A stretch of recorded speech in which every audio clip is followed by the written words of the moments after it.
Okay, I promised you guys I will never do that again, but I had to. This one was for Alan. And the reason is... sorry, I felt super weird doing that.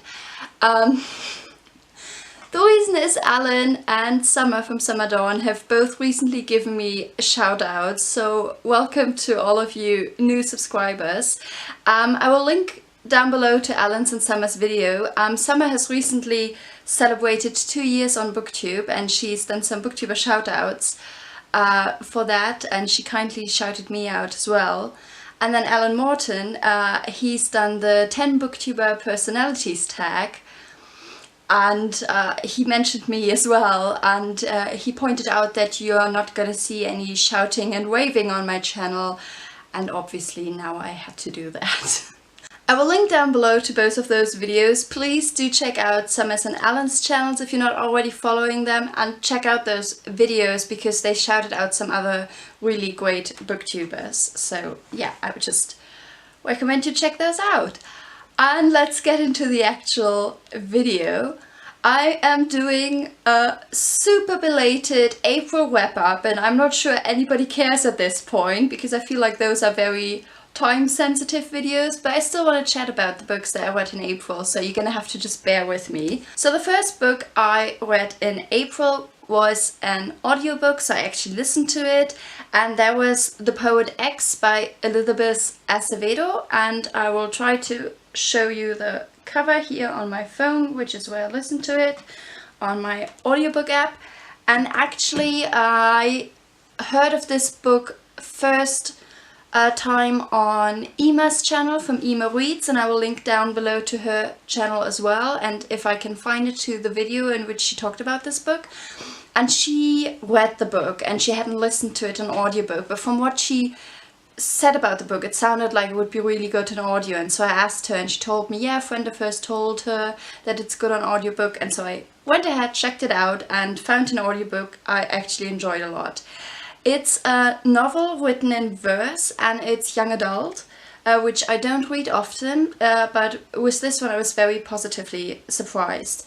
So the story is about Xiomara, a teenager who is growing up in a rather strict Catholic household, and it's sort of a coming of age story, if you will, or like young adult teen issues. And Xiomara is not really sure when it comes to her faith, and she is not ready for, I think it is communion, and her mom wants her to be, and her mom is very strict at times, and sometimes physically so just beware if you go into this novel. There are some sensitive things that are happening, and it's about this struggle, but it's also about Xiomara having a twin brother and their relationship, and the fact that her twin brother has a secret of his own that the family doesn't know anything about except for Xiomara, who finds out. And it's about first love and yeah, just all these kind of things, and I really enjoyed it, the story. And what I really liked about it was that Acevedo doesn't give you an oversimplified narrative, and she doesn't just, in the end, and that's not, I don't think that's giving too much away, but she doesn't resolve it in an easy way where like everything just clicks and everything is perfect. But you know, she leaves some stuff open in a way, and shows that some issues can't be resolved easily and that you have to work on them. And I really liked Xiomara as a character, and I should point out, because of the title, The Poet X, that Xiomara is a writer and she loves writing poetry, and it's all about her also secretly joining a slam poetry class in school instead of going to her religious class without her mother's knowledge. And of course you can imagine that at some point she's going to find out and how things develop from there. So that's sort of the crucial, where the crucial conflict lies in the end. And I really liked Xiomara as a strong female character. I really liked that her love interest wasn't a negative influence on her or wasn't disrespectful or anything like that. He wasn't a bad boy or anything like that, which I don't know is an, in my opinion, overused cliche. And so I just really enjoyed this story. And Acevedo actually narrates the story herself, and she does an incredible job. So if you want to, after hearing me talk about it, pick up this book, I would highly urge you to pick up the audiobook version of this. The next book I picked up was a book by a beloved booktuber here, and that is Jen Campbell. And I read this to Daniel, and we had lots of fun reading this, and that's Weird Things Customers Say in Bookshops. And I've read some excerpts of this previously online, and I knew I was gonna love it, but we never picked it up, and then now we finally did, and we immediately started reading it, and we just loved it and enjoyed it a lot. I will say though, while it is funny most of the time, at some points you think it's completely and utterly ridiculous, the sense of entitlement some customers have, and shocking how rude people can be. And I mean, obviously working customer service, you're gonna encounter those people, but it's just ridiculous at points. But yes, I really enjoyed this. The next book I picked up was in German, so I'm gonna probably not talk about it as extensively because it's not available as of yet in English. It is a German debut novel, and it's called Und andere Formen menschlichen Versagens, which roughly translates to And Other Forms of Human Failure. And the reason I picked this up is that Lennardt Loß, the author of the book, was last year one of the authors that received a stipend from the place that I work at, and he more or less finished the book while he was while he had this stipend, and so I was just really interested how it turned out. And this is advertised as a novel, but even the publisher admits it's also kind of more interconnected short stories, and it all revolves around this woman who's on a plane that is crashing in the middle of the ocean in the middle of nowhere, and you don't ever get her perspective, which is, I guess, the one thing that I would have wished for it to be her perspective. It's in one of those chapters, but it never was.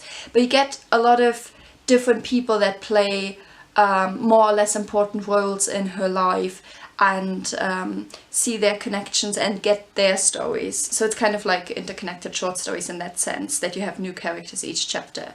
And yeah, I really highly enjoyed this, so I was very happy about that. The next book, and I'm sorry to say this, again, also so far is only available in German, or if you read it in Arabic. And that is Al-Mousli, Eine, Träne, ein Lächeln, Meine Kindheit in Damaskus, which roughly translates to A Tear, a Smile, My Childhood in Damascus, which is of course the capital of Syria. And Al-Mousli was born in Austria, but she grew up in Syria. She now lives in Austria again, and actually recently she's been to the town that is close to where I live and did a reading, and I attended that reading and it was wonderful. I've also finished her second book, which is her first novel. This is more like short little texts and anecdotes about her childhood in Damascus, and it's targeted also at young adults and children as well, but you can read it as an adult just as well. And it's less about, you know, when we think of Syria now, we think of this war-ridden country, and she paints a much more complex picture, and she talks about religion, but she also talks about her day-to-day life, and it's just really nice to hear these sort of short little anecdotes. And the way the book is done is, if you can see it on this page, you have the German text, and then if you flip the book, you get the Arabic text. So and you also have really beautiful illustrations, and you have this sprayed paint between every page, every 2 pages. and it's just a beautifully designed book as well, and Al-Mousli actually designed the book herself, which I thought was really cool. The next book I finished actually was an English title, or rather a US American I should say, and that was a graphic novel, and that was Asterios Polyp by David Mazzucchelli. And I very much enjoyed this graphic novel. It was rather experimental. It's about a man, and you get two timelines with him.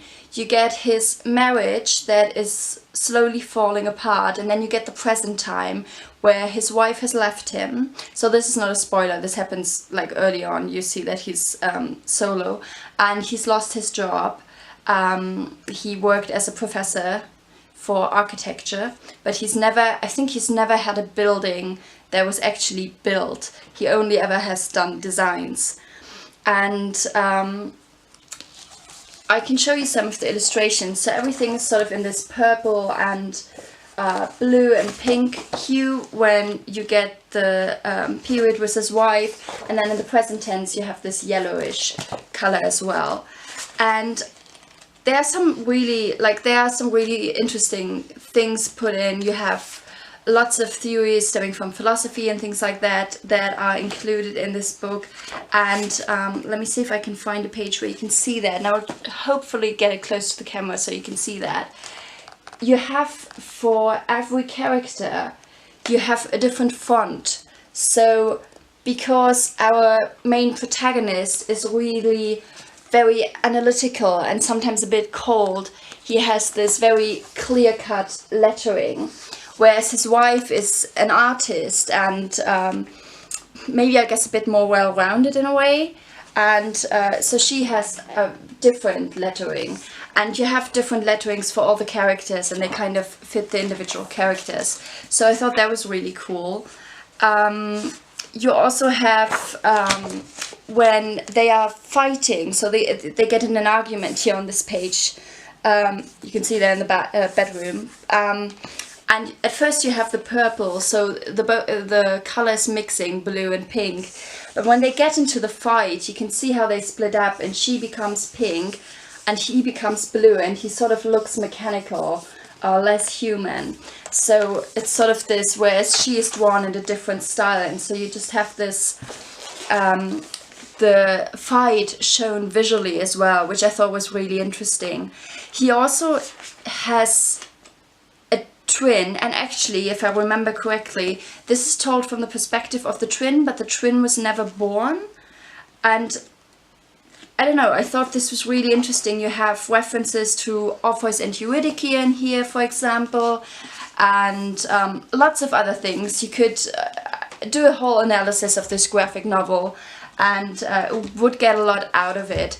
And I've previously read one other book that was done by David Mazzucchelli together with another writer, Karasik, and that was A City of Glass by Paul Auster. I didn't read it this month, but I just wanted to mention this because if you like City of Glass by Paul Auster, if you like the novel, I would really recommend checking out the graphic novel, because they've done a great job adapting this postmodern novel and doing some really cool things art-wise with it. And then I read a Danish novel, and that was Agathe by Cathrine Bomann.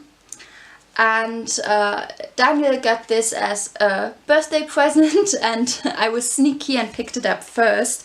And this is the story of a therapist who is close to retirement, and he sort of looks back on his life and he feels as though he's failed at life. He's very isolated. He's never been married. He doesn't have any close friends or anything, and he just kind of counts down the hours of counseling that he has to do until he retires.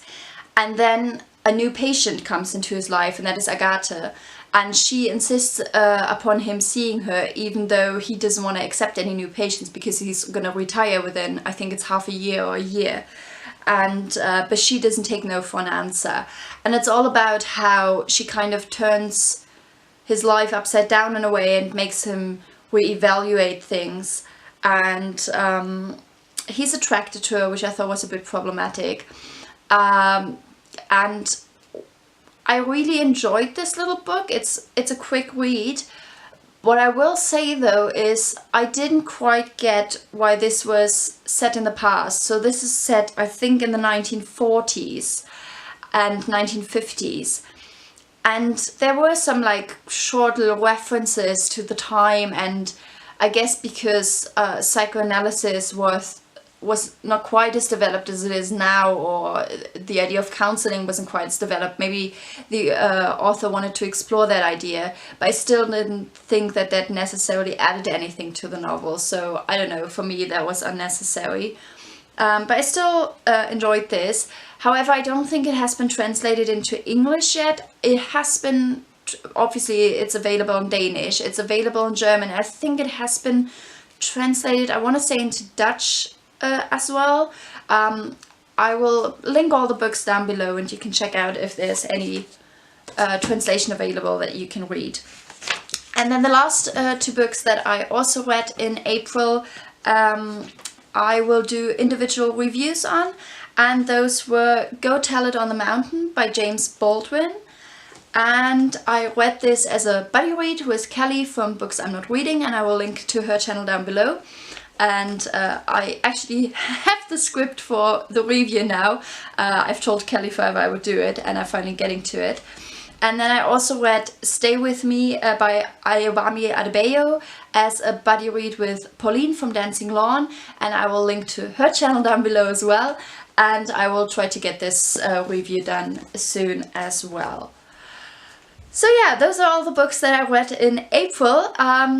Sorry this was so late. My life is a little bit hectic right now, so that's why I haven't posted in a little bit. There's just a lot to do from work right now, and my weekends are rather busy. We've had a reading today with a Bangladeshi author who had to leave the country. That wasn't from work, that was from the non-profit organization I work with. And it was really nice getting to know him, and it was a really good event, but that took up most of our Sunday. Yesterday we had water damage in the kitchen, so that took up our Saturday kind of, and next week there will be events from work both on Saturday and all day Sunday, and the weekend after we're gonna be on vacation, which is nice, but that means I have less time for filming right now, so you might just get one video for the next couple of weeks per week. I will try to post at least once a week. If I can get up more, I will. I have lots of video ideas that I want to do, but it's just a time issue right now. Comment down below if you read any of these books or are interested in reading them now that I've talked about them. I'd be curious to know, and I don't know, yeah, just let me know how you guys are doing, and I'll talk to you soon. Bye guys!